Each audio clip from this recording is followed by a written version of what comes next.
Hello everyone, আমি সঙ্গীতা। আমার নতুন আরেকটি ব্লগে সবাইকে অনেক অনেক স্বাগত জানাই। কেমন আছেন আপনারা সবাই? আশা করি ভালো আছেন, আর আমিও বেশ ভালো আছি। তো এখন ঘড়িতে বাজে মোটামুটি 12টা মতো। তো এখানে আমি আদা রসুন পেঁয়াজ কেটে নিয়েছি, আর মাটনটাও ভালো মতো ধুয়ে নিয়েছি। আজকে মাটন করব, মাটন আলু দিয়ে লাল লাল ঝোল করব। আর এখানে হচ্ছে আদা রসুন পেঁয়াজটা পেস্ট করে নেব। ও এই পেঁয়াজগুলো কেটে আমি অর্পণকে বললাম কেটে দিতে। আজকে একটু দেরি হয়ে গেছে, তো সেই কারণে ওই কেটে দিল। আর আমার চোখে এত ঝাঁজ লাগে না পেঁয়াজগুলো কাটলে, মনে অনবরত কেঁদে যাই। যাই হোক, তো ওর অতটা প্রবলেম হয় না, তো ওকে বললাম কেটে দিতে। আর মাটন হলে পরে হচ্ছে আর কিছু লাগে না, তো মাটন বা চিকেন যাই বলো না কেন হোক, দুটোর মধ্যে একটা, তো ওটা ছাড়া আর কিছু খেতে চায় না। তো ওর জন্য করব মাটন, আর হচ্ছে ভাত, গরম গরম ভাত আর মাটনের ঝোল। আর আমার জন্য কিছু করব, তো দেখি, আমি যেহেতু খাই না, তো যেদিনকে মাটন হয় সেদিনকে আমাদের দুজনের থালাটা সম্পূর্ণ উত্তর মেরু আর দক্ষিণ মেরু হয়ে যায়। হ্যাঁ, তো সেই কারণেই আজকে ভাবলাম দেখি এটা করি, তারপরে দেখছি কি করি। সিম্পলি করব, আমার অত কিছু লাগে না। তো আলুগুলোকে প্রেসার কুকারে দিয়েই ভালো মতো লাল লাল করে ভেজে নিলাম। আর এখানে দুটো তেজপাতা দিয়ে দিলাম, তারপরে স্লাইস করে রাখা পেঁয়াজগুলো দিয়ে দিচ্ছি। এগুলোকে একটু হালকা ভেজে নেব। ভেজে নেওয়ার পর তারপরে পেস্ট করে রাখা যে আদা রসুন পেঁয়াজটা সেটা দিয়ে দেবো। ওই যেটা আমার ছোট যে ব্লেন্ডারটা সেটা নষ্ট হয়ে গেছে হঠাৎ, মানে একটু গন্ডগোল করছিল, তো তাও ইউজ করছিলাম। তো সেই দিনকে দেখলাম ব্লেড একদম ভেঙে গেছে।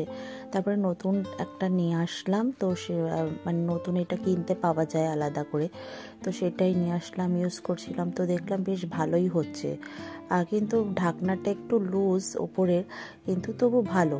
যাই হোক, তো পেস্টটা দিয়ে ভালো মতন করে একটু কষিয়ে নিয়ে গুঁড়ো মশলাগুলো দিয়ে দিলাম। পরিমাণ মতো লবণ, জিরের গুঁড়ো, কালার লঙ্কার গুঁড়োটা দিলাম, আর ঝালের জন্য সামান্য একটু লঙ্কার গুঁড়ো, হলুদের গুঁড়ো, আর হচ্ছে একটু টমেটো কেচাপ দিলাম। এই সমস্ত মশলাগুলো আদা রসুন পেঁয়াজের সঙ্গে ভালো মতো মিশিয়ে নেব। আর যতক্ষণ না কালারটা চেঞ্জ হয়, যতক্ষণ আর কি মশলাটা লো ফ্লেমে করা যায় তত টেস্ট আর কি ভালো হয়। তো মশলাটা পুরোপুরি ভাজা হয়ে গেছে, কালারটাও চেঞ্জ হয়ে গেছে। তো এরপর এর মধ্যে আমি মাটনগুলোকে দিয়ে দেবো।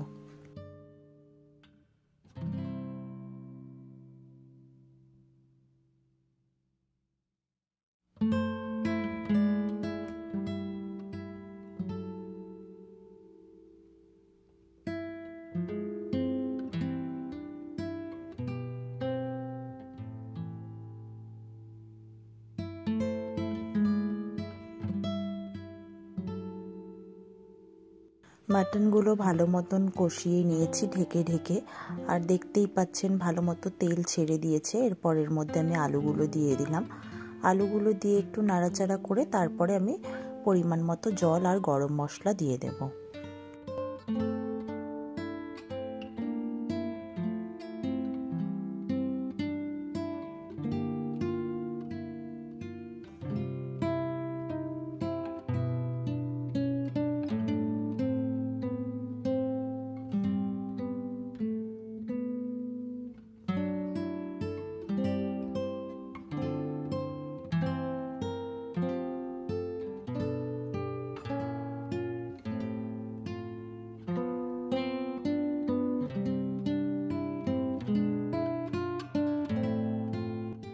তো এখানে মাটনটা রান্না করাও হয়ে গেছে।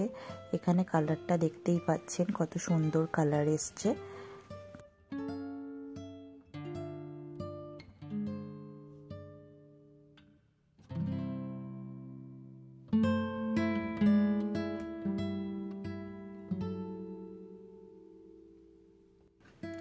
আর এখানে আমার জন্য একটু মসুর ডাল আর আলু একসঙ্গে দিয়ে সেদ্ধ করতে দিয়েছি। আজকে একদম সিম্পল খাবো, ডাল সেদ্ধ, আলু সেদ্ধ, ডিম সেদ্ধ, এই জাস্ট এটাই আমার কাছে অনেক প্রিয় একটা খাবার। তো যাই হোক, এখানে আলু সেদ্ধ আর ডাল সেদ্ধটা করে নিচ্ছি। এখানে খাওয়ার টাইমও হয়ে গেছে। তারপরে এই যে আলুগুলো তেল, লঙ্কা আর পেঁয়াজ দিয়ে, একটা বড় লঙ্কা নিয়েছি, এটা দিয়ে ভালো মতন মাখিয়ে নিচ্ছি।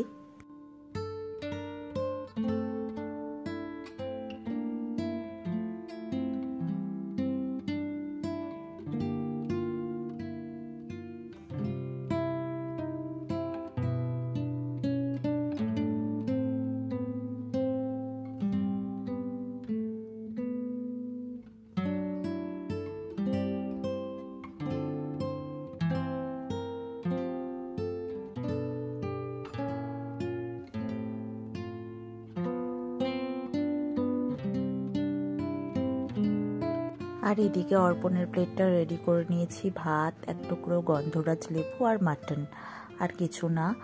আর হচ্ছে গন্ধরাজ লেবুগুলো এখন একদম রস হচ্ছে না, একদম মানে কিচ্ছু রস নেই।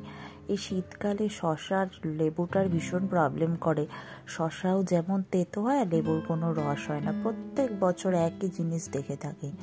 তো যাই হোক, এটা ওর প্লেট আর আমার প্লেটটা তো সম্পূর্ণই ভিন্ন হবে, বুঝতেই পারছেন।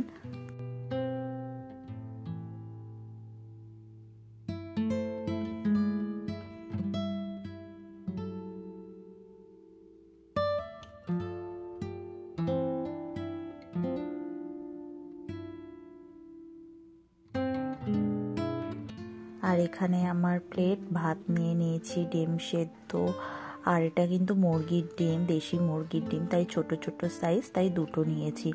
আর লঙ্কাটা নিয়ে নিয়েছি, জানি না খেতে পারবো কিনা, তবু নিয়ে নিয়েছি, একটু ঘি নিয়ে নিয়েছি।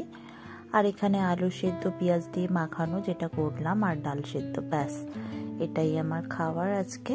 তো চলুন তাহলে চটপট করে খেয়ে নেওয়া যাক, আর এখানেই তাহলে ভিডিওটা শেষ করি।